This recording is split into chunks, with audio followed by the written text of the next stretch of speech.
संचित कोई भगवत शरणागत हो गया और परम धर्म भागवत धर्म का आश्रय उसने ले लिया और उसके आश्रय के दृढ़ आश्रय के कारण उसके ये वैदिक कर्म छूट गए। हम ये नहीं कहते छोड़ दो, छूट गए।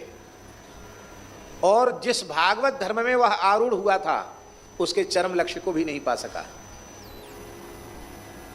अभी भगवत प्राप्ति भगवत साक्षात्कार हो नहीं पाया और स्वधर्म को छोड़ दिया, परम धर्म वैष्णव धर्म भागवत धर्म का आश्रय ले लिया और स्वधर्म छूट गया और परम धर्म का फल भगवान की प्राप्ति हुई नहीं और बीच में ही शरीर की उम्र पूरी हो गई। राम नाम सत्य है, गोपाल नाम सत्य है, शरीर छूट गया। नारद जी कहते कुछ भी बुरा नहीं हुआ।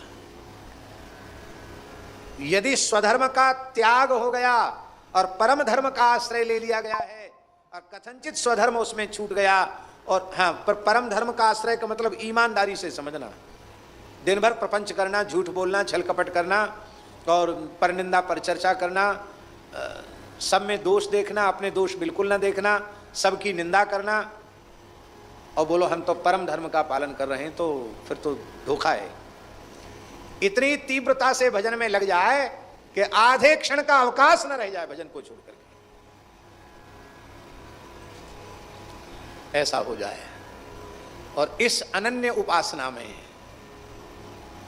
अनन्य भाव से की गई उपासना में यदि स्वधर्म छूट जाए और उपासक को अपने लक्ष्य की प्राप्ति न हो, बीच में ही उसका शरीर छूट जाए, बोले तो भी उसकी कोई हानि नहीं हुई, क्योंकि जहां तक उसने परम धर्म का अनुष्ठान किया है अब दूसरा जन्म उससे श्रेष्ठ होगा और जन्म से ही वो वहां से आगे बढ़ेगा, पीछे नहीं जाएगा और उसे भगवत प्राप्ति अवश्य होगी, इसमें संदेह नहीं है।